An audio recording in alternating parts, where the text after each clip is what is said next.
Hello. Okay, camera's right there. Hi everyone. You have to excuse me if my voice sounds a little bit groggy, because my daughter's asleep right now. She was up just a minute ago when I tried to make this video, but now she's sleeping. The video topic today, and sorry if my teeth are red, I just ate a popsicle.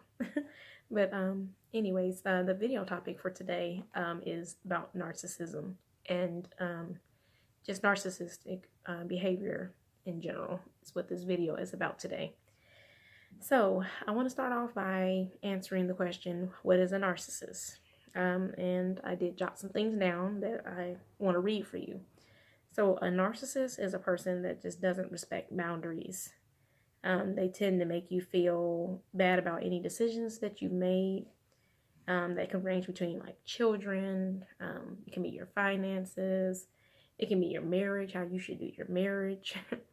And not taking in my experience, it's, when you don't want to take their advice, they become angry, or if you go to somebody else for advice, they become very, very angry. And so, and they always want to be first in your life. That's something that I've experienced. They want to be first in your life, and they get angry if you don't put them first in your life and you have other goals or, and priorities. They can be competitive against you. Everything is a competition, whether that's in a relationship, that they want to always be in competition with you. And, you don't compare to them and they want to make you kind of feel less than. I ain't gonna say kind of, they want to make you feel less than. So their goal really is to make you feel that way. They also are manipulative. They can manipulate you by doing things like silent treatment. Like, okay, say if you don't go with something that they want you to do, because it's a controlling thing that they have going on. They're very controlling, and if you don't do something that they want you to do, they will do silent treatment. They will go and spread things about you to your family members, basically trying to taint your image in other people's eyes about you. And they don't even have to know you personally, but they'll go tell people that don't even know you, things that, about you, and, be trying to taint your image. Because really, I feel like, it's a jealousy thing that they want to be you. But since they can't be you, well, I'm going to taint people's image of you, make you look bad to other people, And another thing I wrote down was they also are very good at rubbing your mistakes in your face. It's like they can't wait to see you make a mistake so they can just rub it in your face and tell you how, oh, see, I told you, see, they cannot wait and to go tell other people about the mistakes that you've made and things of that sort. So that's, kind of briefly what a narcissist is. There's way more to it. And if you ever experienced narcissism, by a boyfriend, a mother, father, sister, whatever the case is, then exactly, the other traits that go along with that, because I have more that I can put in the video, but I just want to kind of keep it brief.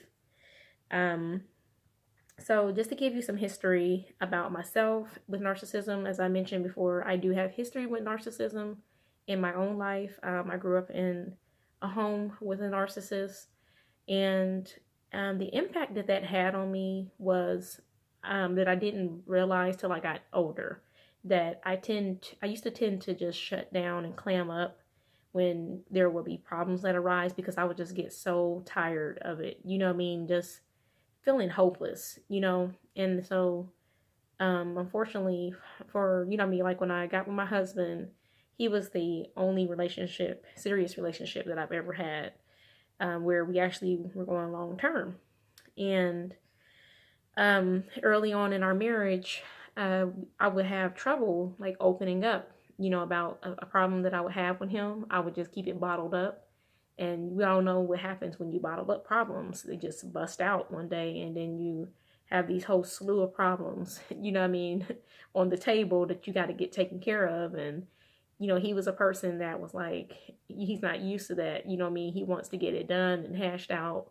And, it took me time to get things out because I was just, you get scared of, you just feeling shut down. You get scared of not being listened to. You get, it's a whole lot of things that that mentally go with that, and living with somebody that's like that. And I dealt with that from another person in the home too. Just trying to lower your self-esteem takes a big hit on your self-esteem. At least for me it did. Where, till now, I'm taking my life back. I'm now 27, and I'm now taking my life back and not allowing those lies to, take over my life, because for a long, long time, I let that take over my life, and I just, came to the realization as well, that, I had a lot of negativity that I would, I would just, it would be pouring out of me, so much negativity. And again, my husband, he is not a person that's very, negative. So whenever I would be negative about things and I couldn't see the positive in anything, he would get so frustrated, and it would frustrate me because I'm like, well, why aren't you seeing it my way? And it's because of dealing with people that, are narcissists.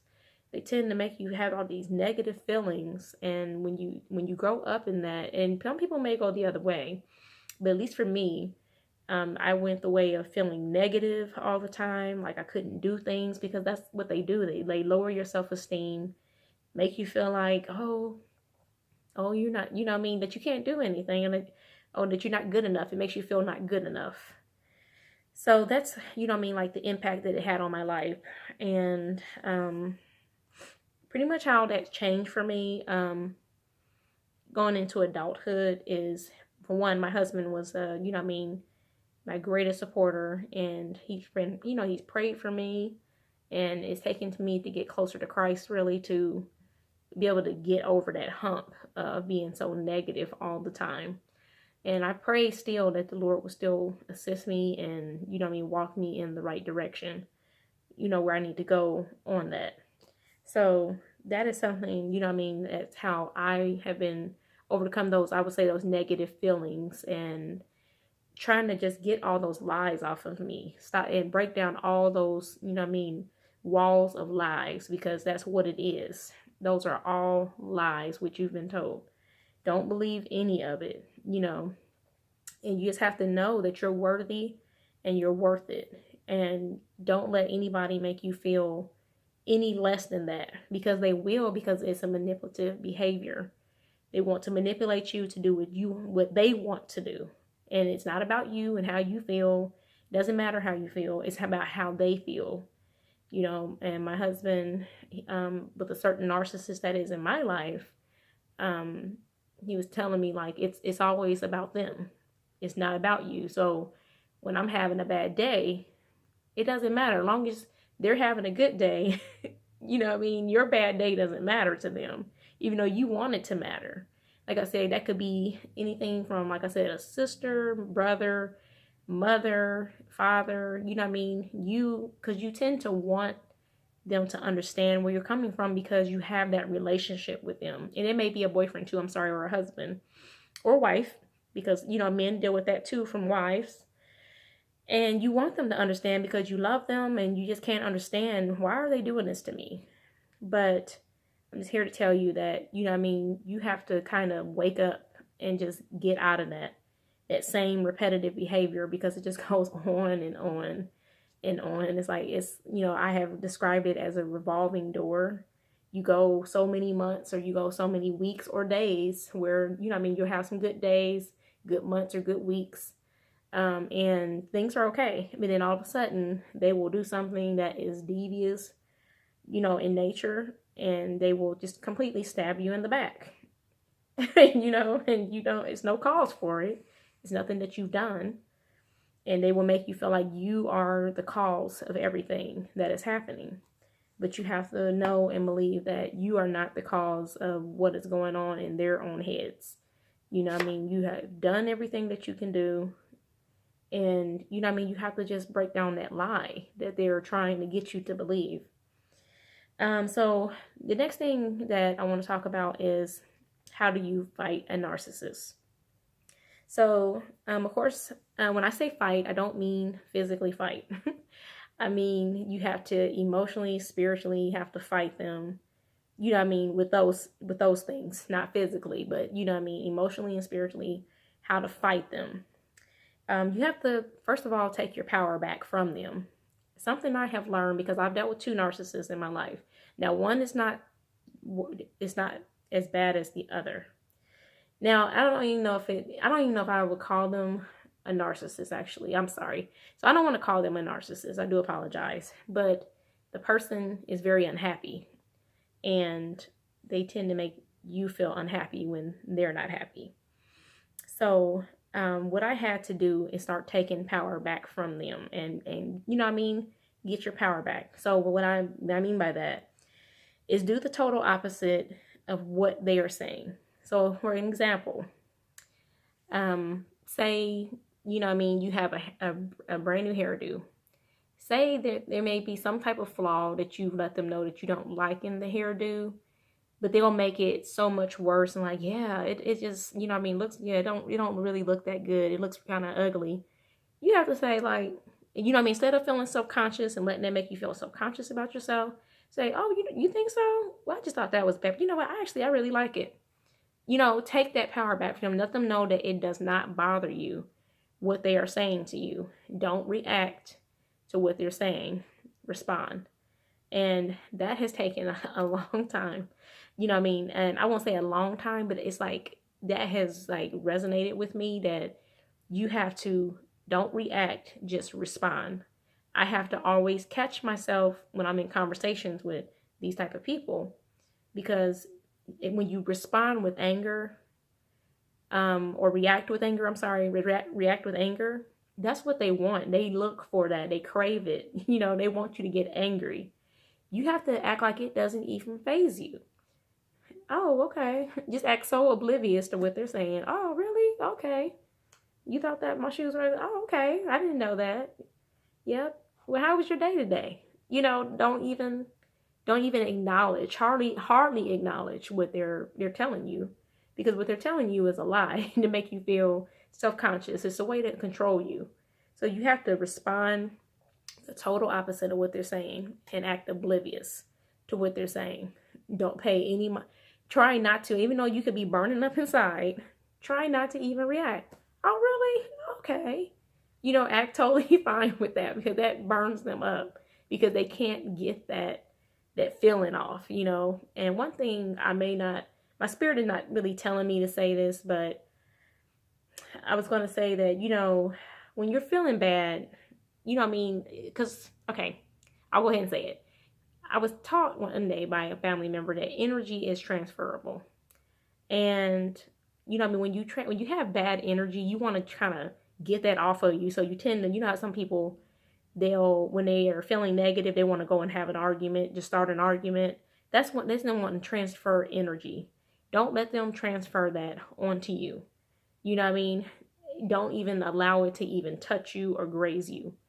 Like I said, act like it just did not even happen. So they can't transfer that on you. Sorry if I sound a little nasally. My nose is getting a little stopped up. Do apologize. So, okay, I'm almost done here, guys. And what else did I write here? Okay, and another thing. One more thing here. Before I get into the last topic here. If they want to argue with you, pretty much let them know, like, I don't want to talk about that. You know what I mean? Because really, they like to argue with you. They like to get the rise out of you that they want. They'll say something that they know, because they know how to press your buttons. They know exactly what bothers you, because typically a narcissist, obviously, in not all cases, because it can be a boss, it can be somebody from work, but if it is a boss, I can say, yeah, you know what I mean? They have gotten to know you, so they kind of know what can tick you and what presses your buttons and gets you a little angry. So I would say that I don't really have the answers for if it's your manager, but still, I would still use those other tactics to act like it doesn't even bother you. But with somebody that you are closer to, I'm sorry, Poopa. Sorry, my baby. It's waking up. I'm sorry, I'm a little close with that camera. Excuse my clothes on the bed, sorry. So if they want to argue, just tell them you don't want to argue. I don't want to actually talk about this right now. but I'll get back to you later on that. You know what I mean? You can do that, or you can just tell them, actually, I don't even want to talk about that. And then, because they can't make you sit there and argue. You know what I mean? Like I said, you have to know that you have the power. My husband always tells me, remember, you have a choice.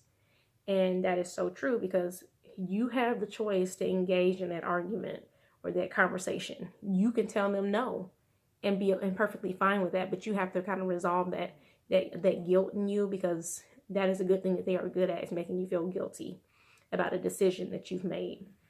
And I just want you to know that, you know what I mean? I pray that, honestly, you don't, that guilt, I pray that guilt would just cease and move away from you, because that guilt is a lie from the devil. Okay? Don't feel guilty about not letting somebody rattle your mind, because it's not healthy for you. It's not healthy for your surroundings or your future relationships for you to carry on in that way, you know. So I just pray that you don't, you know what I mean, that guilt would die and it will never touch you again in a situation like that, because it's like I said, it's not good, and that's a lie from the devil, and don't believe it. So just don't feel bad about not arguing with them and not going forth with them, because 9 times out of 10, what you're saying to them is not going to go through unless you can just really catch them in something that they've said and use it against them. Then that's when they'll kind of go with what you're saying. But really, it's a whole lot of mind games that you don't even want to get involved in. You don't even want to go there. So that's my tips for, you know what I mean, for right now at this moment. I can say that you can do to take your power back from them, and know that you have a choice. That's your power, is knowing that you have the choice. You don't have to argue with them. You can act totally oblivious to what they say. And honestly, it works, because I have done it and I felt so good after I did it. I'm like, oh, you know, I like my hair. You know, you don't have to like it, but I like my hair. Or I like my pants. You know, you don't have to like it. I like it. You know what I mean? Do the total opposite, because they don't like that. They don't like when you don't go with what they want you to go with. And the last thing I want to talk about is no contact, minimal contact versus, full contact. Let me switch on to my other arm. My arm's getting tired. Got a selfie stick here. So no contact. As for me, I have decided that I'm going to go with minimal contact with the person that is, you know, in my life, that's the narcissist. Sorry, the camera's right there. I'm going to go with minimal contact. And by that, I mean that I'm only going to call if the person is sick. I will not call otherwise, you know, for any reason, unless, like I said, the person is ill or something of that nature, needs some kind of help. Then that's when, you know, I mean, I will make the effort and call. But other than that, I have decided to go minimal. Now, you know, minimal, I don't, like I said, everybody has a different, you know what I mean, has a different, I guess, a different narcissist, I guess you can say, or a different situation that they're dealing with. So I guess you have to decide what is going to be best for your mental health. Is it to go no contact if the person is just that toxic, where, you know what I mean, it's like, you know what, I can't deal with this person anymore because they're causing you to have a whole lot of like mental issues, you know, that can be anxiety, that can be like some depression, you know what I mean, things of that sort. You have to decide, like, am I able to kind of mentally kind of like block out that person enough to be around them, or is it going to be hurtful and unhelpful to me and my surroundings? So you have to kind of make that decision based off your needs. Now me, I didn't see the need to go full-blown no contact with this person, because the person still plays an important part in my life. So, you know what I mean, I'm not going to go no contact, but I don't know if you can consider minimal contact no contact unless they're sick. I don't know. But that's what I've decided to do. Now, full contact, I want to talk about full contact. Now, when you decide to still kind of engage a person with, you know, this narcissist, and have a full-blown life together, you're going to deal with a whole lot of stuff from that person. And I just honestly feel like it's going to be hurtful, and it's going to be just, you know, it's going to be exhausting for you to deal with that kind of person full blown, you know. I can't tell anybody what to do, and I won't dare say, you know, what you should do. But I pray that, you know, I mean, you make the best decision for yourself. But I would think that, you know, I mean, the benefits of no contact and minimal contact, you know, I mean, you still have that person in your life, so you don't feel like you completely thrown them away in the trash. And I'm saying that is because my husband sent me a video of throwing toxic people in the trash earlier, and it was so funny. So anyways, you don't have to, you know what I mean, in that case, you don't have to completely say goodbye to that person. You can kind of still keep them in your life somewhat. No contact, you know what I mean, people, I've read like, you know, different things where people actually feel very happy with no contact. And like I said, that's a personal choice, you know what I mean, if that's what's best for them, then hey, right on. Now full contact, I feel like there's really no benefits for that. I feel like it's going to be hurtful. And you know what I mean, I would hope and I would pray that people won't go in the same circle of trying to change that person, because they have to want to change for themselves, and it's not your responsibility to change anybody. And that's a realization that I've come to for myself, that it's not my responsibility to change that person. It's my responsibility to know how to respond to what is going on, to be aware, and you know what I mean, take the necessary steps in order to be in that person's life. So that's what I've come to. So like I said, full contact, I wouldn't recommend it, but like I said, it has to be something that you know what I mean, if you're wanting to do that, then that's completely, you know what I mean, up to you. But I will be honestly in prayer for everybody who is dealing with a narcissist, and children who are dealing with narcissists, because it's really hard on your self-esteem when you're growing up. It's just really hard, period. And you don't know what's going on when you're younger, and you just know that you have an issue and you have a problem, but you don't know how to, you don't really know how to, you don't know what it is, and you don't know what's going on, you know. So like I said, so those are my tips, and you know, the information that I wanted to just come out on here and share with you guys. I hope that it helps. I hope that you find some peace. And you know what I mean, if you know what I mean, if you want to talk about it, you can comment down below on your experience with a narcissist and how it's affected you in your life, and maybe what you're doing to get your life back on track. That would be great. And even for people who are not there yet, you can comment, and you know what I mean, we can talk about it. And yeah, I'll be happy to make another video on it if I can come up with some more information. So, okay, guys, I'm going to get out of here. Bye.